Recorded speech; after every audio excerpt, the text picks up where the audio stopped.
Here's how to play Best Part by H.E.R and Daniel Caesar on guitar. It's a loop, so it's really only 4 chords. So I'll play through it twice and then I'll explain what I'm doing.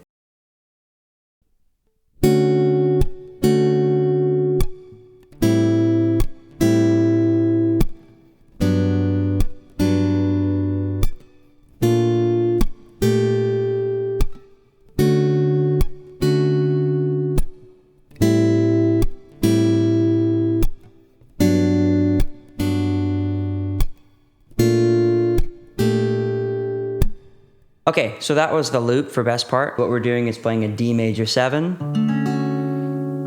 to an A minor 7 to a G major 7 to a B flat major 7, and then they make it a B flat major 13 by adding this chord right here. So to play a D major 7, what we're doing is our first finger's on the 5th fret of the A string, ring finger's on the 7th fret of the D string, middle finger's on the 6th fret of the G string, and your pinky is on the 7th fret of the B string.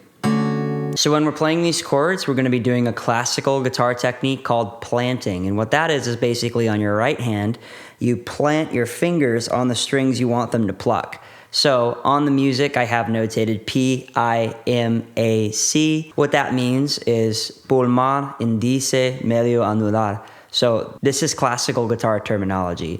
This stuff was in Spain. That's just what it is notated as. So P means your thumb, because pulmar in Spanish is thumb. Indice is your index finger. Medio, middle. Anular is your ring finger. Okay, chico. C would be your pinky, but we don't really use that in this song. So on your right hand, what I'm doing for this D major 7 chord is I have my thumb on the A string, planted just where my nail is above the string. My first finger, the tip of it, is just gonna be touching, like I'm pointing down at the D string. My middle finger is on the G string that same way, and my ring finger is on the B string that same way. So now I'm just gonna take my fingers and do this, like I'm gripping, right? So my thumb goes down, everything else comes up, like this. So I'm just going to do that on the D major 7 chord. And then I'm going to punch the strings. My right hand comes down on the strings. Basically, my fingers stay where they would go on the strings when it comes down so that I'm ready to come back up. So when I punch, you can see my fingers are already in place. So I'm doing the planting, I'm plucking,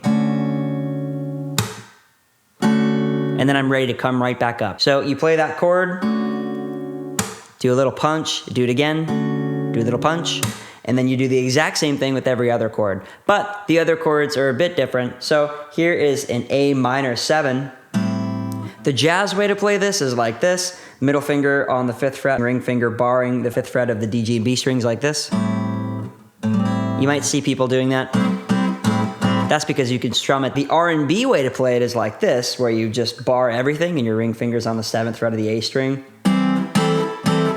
And that is the way that H.E.R plays it. But because you're not even using the A string on this chord, you can just bar it with your first finger on the 5th fret of everything. And on my right hand, my thumb is on the E string. My first finger is on the D string. My middle finger is on the G string. My ring finger on the B string, so just this. So the only difference on your right hand for the first chord and every other chord is that your thumb is on the A string for the first chord. On the next chord, your thumb is on the E string. And you're doing the same thing. Same thing with the G major 7. My first finger is on the 3rd fret of the low E string, ring finger is on the 4th fret of the D, pinky's on the 4th fret of the G string, my middle finger is on the 3rd fret of the B string, and it looks like this. Slide that shape up to the 6th fret, because it's still a major 7th shape, and now we're on a B flat major 7th chord, which is first finger 6th fret low E, ring finger 7th fret of the D string, pinky 7th fret of the G string, middle finger 6th fret of the B string, and then you do the same thing on your right hand. Except for on this next time, to get that 13 sound, you're just gonna switch your fingers around. First finger on the 6th fret of the low E, middle finger on the 7th fret of the D, ring finger on the 7th fret of the G, and then pinky on the 8th fret of the B. So you get 1, 7, 3, 13. Because we only have 6 strings on the guitar, we can't play the 7, the 9, the 11, and the 13. So this is considered a major 7, 13 chord on the guitar. And that's pretty much the whole thing, right? D major 7 twice with punches. A minor 7 twice, punches. G major 7. B flat major 7 once to 13. And then you loop that for the entire song. If you wanted to play the chords in an alternate way, you can also think about this D major 7 in second inversion here. Here's the D major triad, here's the 7. So, and then you can think about this A minor chord in terms of an A minor 9 with the same shape. And then you can think about this G major 7 chord as a G major 7 here, because here's G, here's the 7.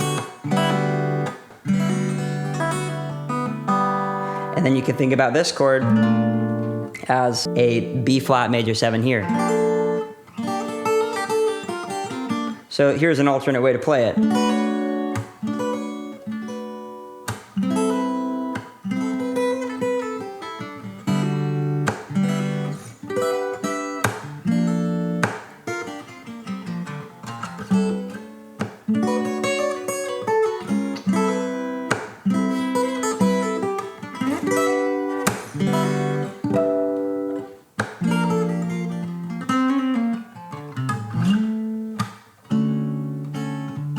If you're thinking about soloing ideas, what is happening in this song and what's beautiful about R&B songs in general is that they switch from a major key to not a relative minor, but they just plain switch to minor in this song. The chords don't really make sense harmonically. And what I mean by that is A minor 7 is not in the key of D major 7.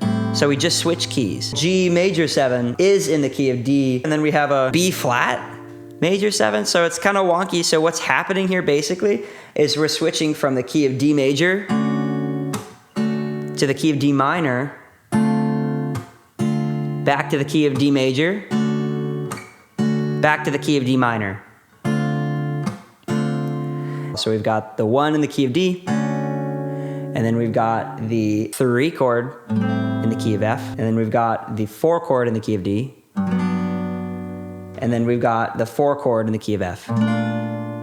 So a really unique thing happening here. And so you can think about this as a chord of the moment thing if you're soloing over it. You can play over each chord individually.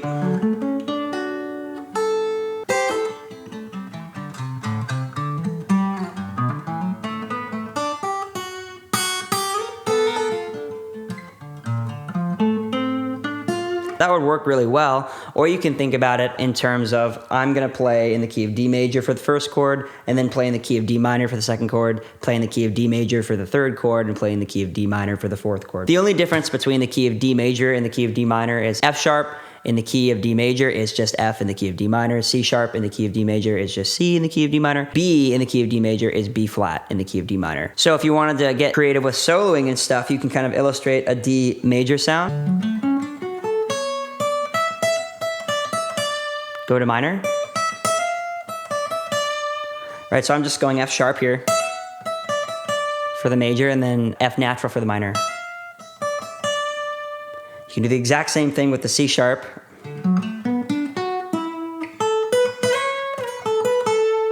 Now C natural for minor.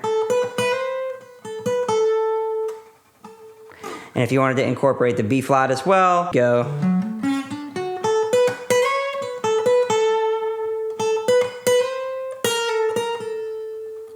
Right, so those are 3 notes that make it sound really magical when you're switching in between. Anyway, that's it. I hope those ideas proved helpful for you. I do online guitar lessons via Google Meets. If you guys are interested in that, go to my website, shoot me an email, leave a comment. I have an album coming out on July 12th, and I hope you guys will check that out as well. If you have any ideas for more songs or lessons that I should do, leave a comment and let me know. Thanks very much and have a good day.